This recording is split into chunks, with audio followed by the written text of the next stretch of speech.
right, can everyone hear me? Can I see some thumbs up so I can see if everyone hears me or not? Awesome, cool, y'all hear me. Awesome, cool. So like I was saying, today's gonna be a little bit different than normal. I'm working from home, so I don't have the big museum around me this time. Now I'm just here with my fish tank. You can't see them, but all my fish are right here behind me. Um, anyway, like I said before, I'm gonna talk about myself for a little while today, and then I'm gonna teach y'all a little bit about light energy. I think most of y'all have talked about it before, but I'm gonna go and tie in some animals to light energy. So let me go ahead and share my screen. Here we go. Okay, cool. Y'all should be able to see my screen now. There we go, cool. Go back to the very beginning.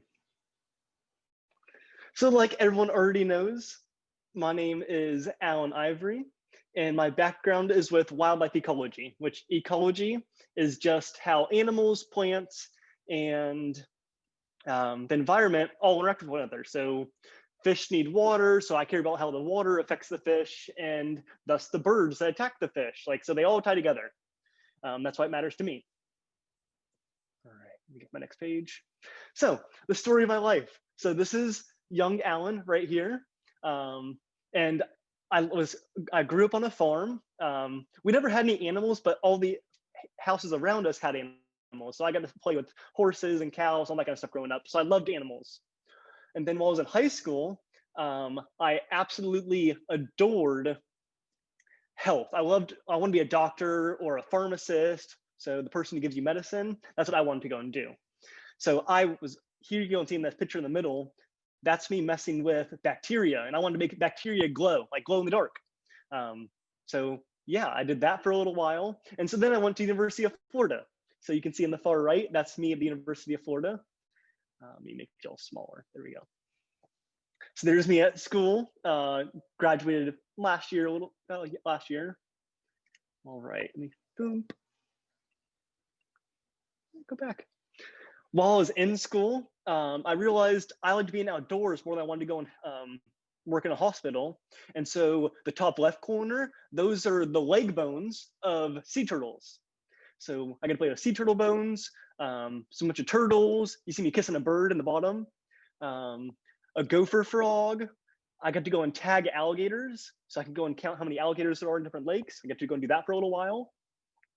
And then once I graduated, I started to travel a little bit. So you can see these are sea turtle skulls on the left side. So we have 4 different sea turtles right there. Some of the beaches I worked at. So this is down in West Palm, Florida. If you know anyone from there, it's West Palm. And I play this video right here.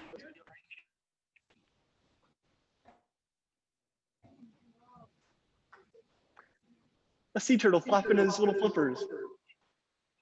All right.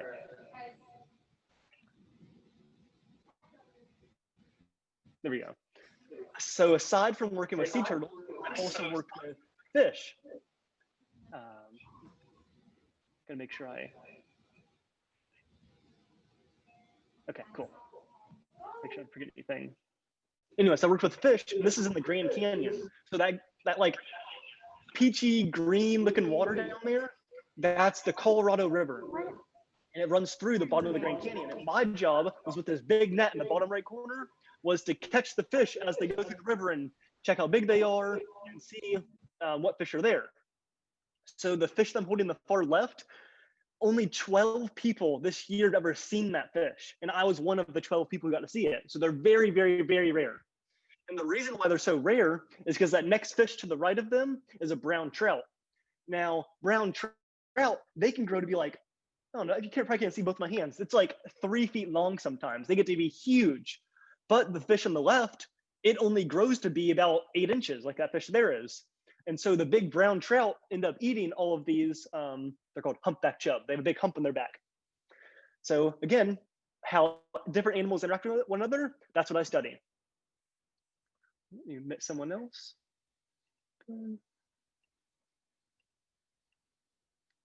All right, so now we get into light energy. I've been trying to set all this up of talking about how everything is related in the environment. So I care about light because it gives me grass, and the grass gives me grasshoppers, and the grasshoppers feed the snakes, and the snakes get fed by the hawks, and everything gets tied together. But the basis, the starting point of all of this is light. So you've probably heard of reflections, refraction, and absorption whenever it comes to light. Reflection happens whenever light goes through different mediums or different, like air to water, or whenever it goes through gas, different things can happen. So talking about reflections, like the picture on the bottom left, that's from the Silver River where I work at. So that's down in Ocala, where most of you guys are probably.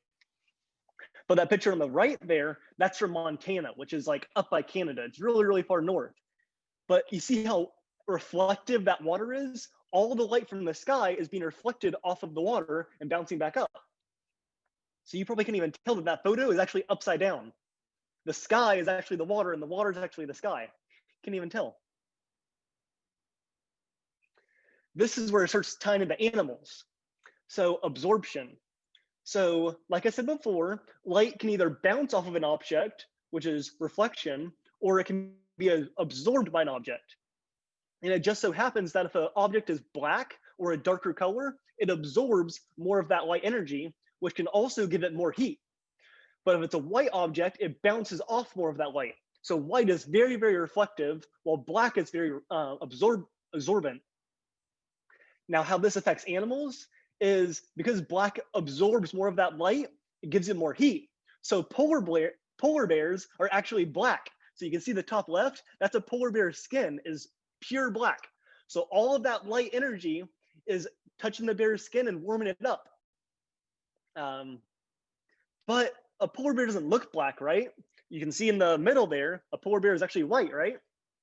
All of its hair is hollow, and the light hits its hair and bounces all around, reflects around, and it makes it look white. So it's actually just white light, or the sunlight bouncing off of the polar bear, making it look white.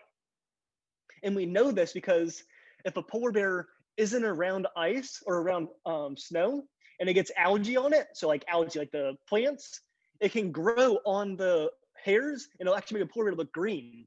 So yeah, just a weird thing. All right, so more on absorption. Like I said, darker colors absorb more light and thus more heat.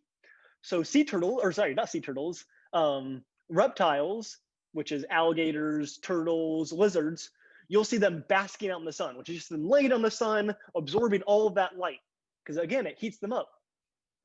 And it also just so happens to be that all of these reptiles are typically dark.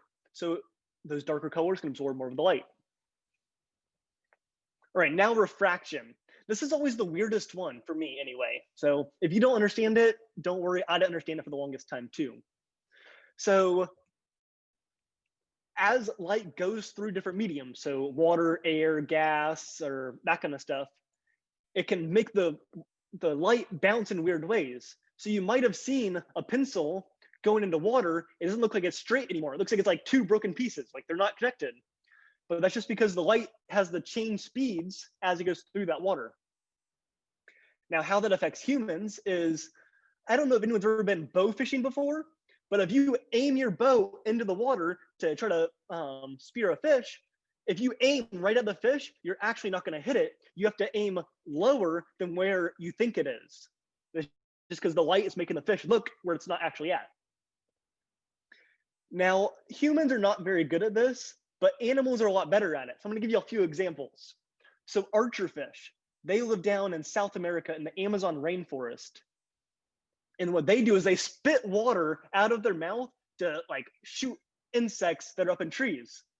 And so they're underwater looking out of water into the air, and they can readjust their vision to shoot the insects out of the trees. So they're doing the opposite of what we're doing whenever we're trying to shoot into water.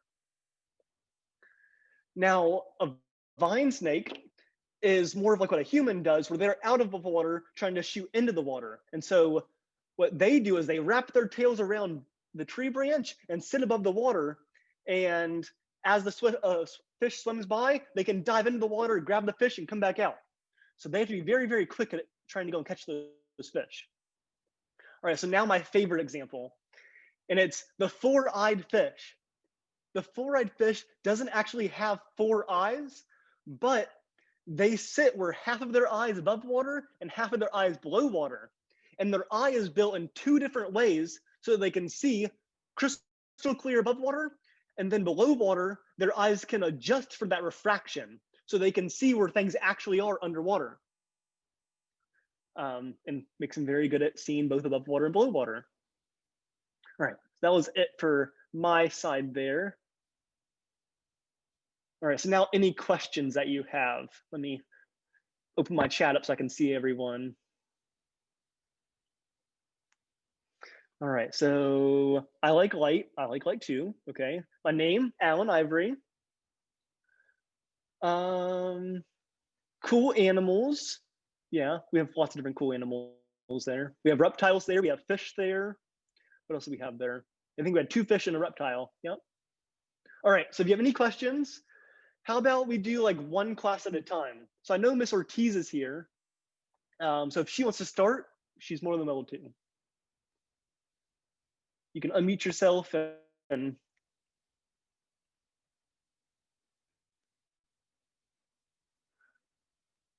any questions for Miss Ortiz's class?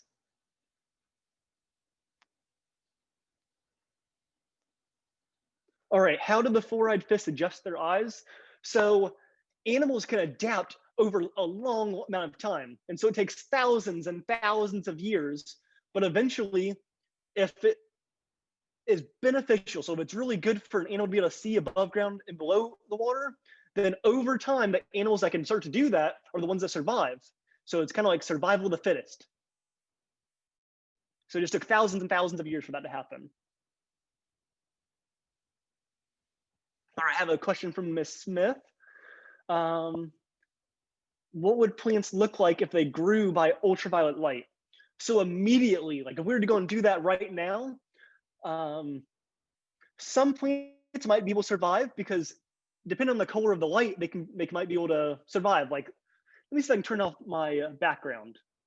Virtual background, none. There we go. So as you can see behind me, I have this plant right here. So this is sword fern, and it grows by having a bunch of blue light. So you can see this tank is pretty much all blue. And ultraviolet light is just a different range of color. So ultraviolet light we can't see, but plants might be able to. So some plants might be able to grow by ultraviolet light, some won't be able to. All right, let's see if I can catch back up. How does water reflect so well? Different objects have different refractability, and the less, so like, let's see if I can describe this easily. The closer particles are packed together. So like if I hit this chair, there's particles there that are right there, but gas, they're more spread out. So water is thicker than air. And so all those particles in water makes the light go slower through it. So going slower through something makes it refract better. Okay, so Roderick, let's see. Do you like to fish for fun? I do like fishing for fun, and I like to keep fish for fun. I have lots of fish. I had 3 fish tanks at one time too. Favorite animal? Hognose snake. Whenever they get scared, they flatten their head out. Super cool. How long are snakes that go down? Those vine snakes can get to like 3 or 4 foot long. And so if they're sitting above the water about a foot high, they can dive into the water 2-3 feet. So they can dive pretty far. Can light reflect through soft and hard objects? That kind of goes back to the solids, liquids. So the closer particles together, the more it's going to reflect. The less particles are packed together, it's going to go through a lot faster. How do they grow with blue light? So light outside is just a spectrum of a bunch of different colors. So it's Roy G. Biv, red, orange, all the way through blue, violet, that kind of stuff. And some plants like different colors along that spectrum. So these plants like blue light, but some plants might like red light. Is light hotter in Montana?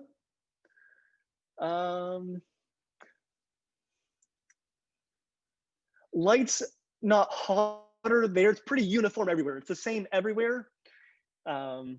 It's just the water there was really, really flat. That's all it was. Waves make it harder to reflect. Why do they squirt water for bugs? That's just the way that some fish can swim really fast. So like tuna, they can swim like 60 miles an hour. They can go like a car through the water. Some fish aren't as fast, so they have to find other ways to catch their food. And just so happens, they can squirt water really, really far.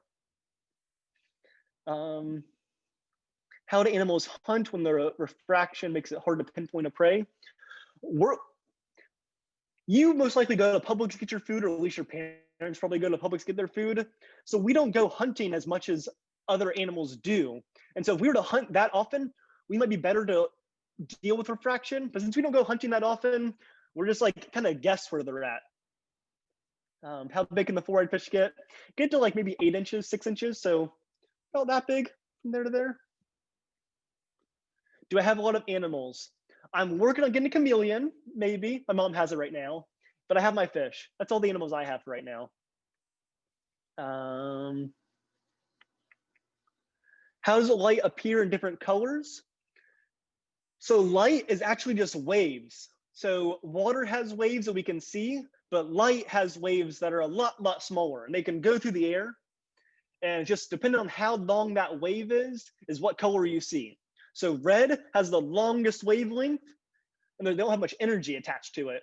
But blue is really, really short wavelengths and has a lot more energy. Can light reflect off of humans? And you can see right now, this light from outside is reflecting off my face. So my dark side of my face doesn't have light reflecting off of it, but this side does. And if I get greasy, like I'm sweaty, all of that sweat can cause light to reflect. Can I get a lizard? Maybe. There's a lot of work. The polar bear skin and fur. So polar bear skin is black, and that absorbs a lot of light, and light has heat attached to it.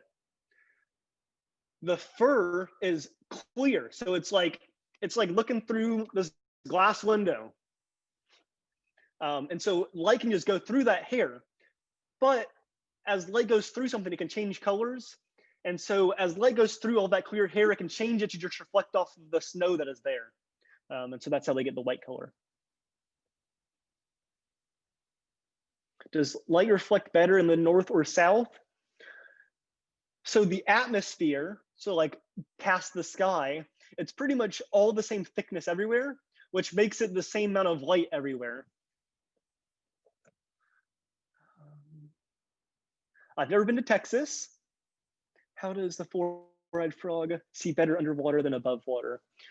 So how that actually works is, so like my eyes, there's a lens that goes over top of them. Kind of like how a microscope has a lens, or like your glasses, like sunglasses, those are lenses. Their lens is skinnier at the top and they're thicker at the bottom. So maybe your teacher has bifocal lenses for their glasses, or maybe like your grandpa does. They sometimes have bifocal lenses. It's the same thing where it's thicker on the bottom to see through the water, but it's thinner at top to see through the outside. How do I know this?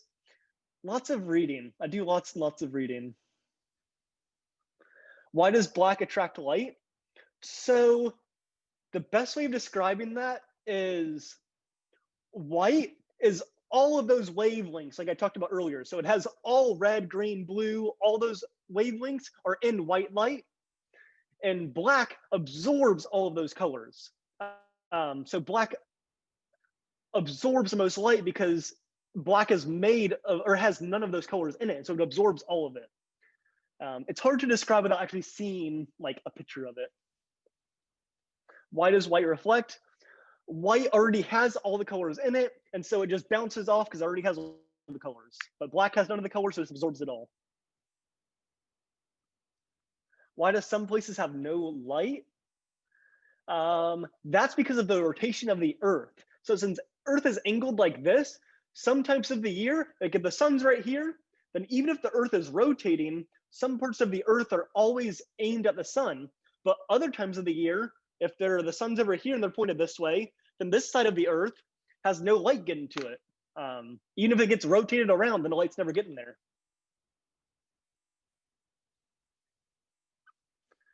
How thick are my fish?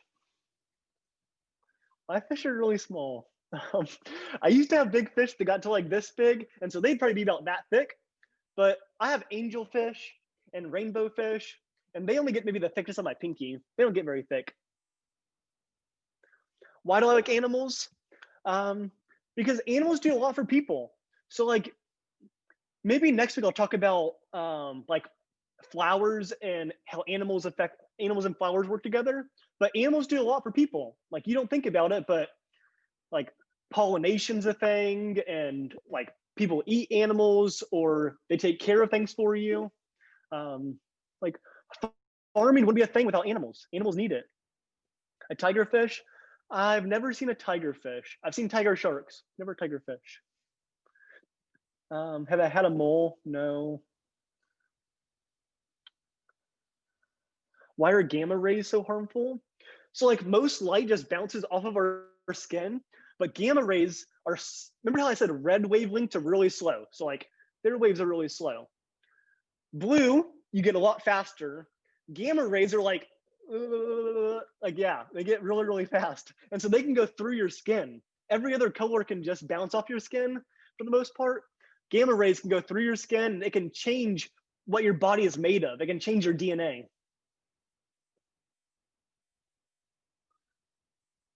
How does sunlight cause sunburns? You know, I actually don't know that, but I do know that sunscreen works because you're putting a reflective layer on top of your skin. So your sunscreen creates an oil that bounces the light off of your skin. I don't really know why sunburn, it's like it cooks your skin. Like, I just know that.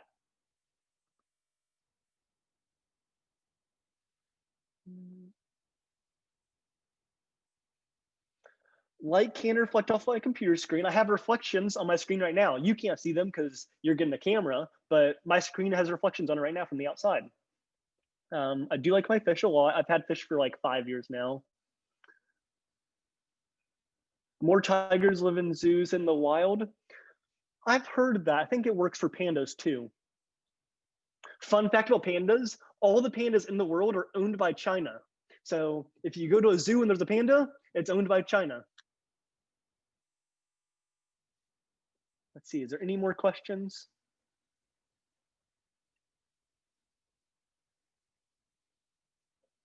Light from electronics harmful? Not so much harmful. They used to go and think that they were, but yeah, I don't think there's much to say that light is harmful from electronics anymore. I live in Gainesville. I actually live at a state or near a state park. It's called Paynes Prairie.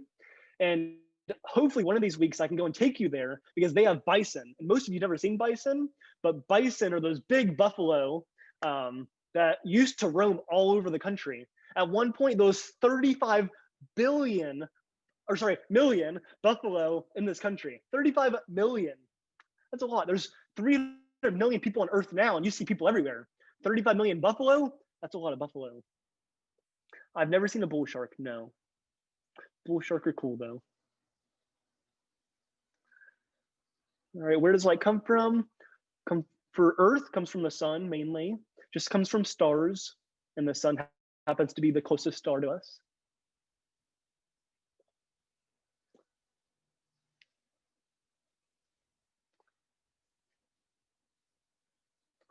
All right. If I have no more questions, then I hope to see everyone next week.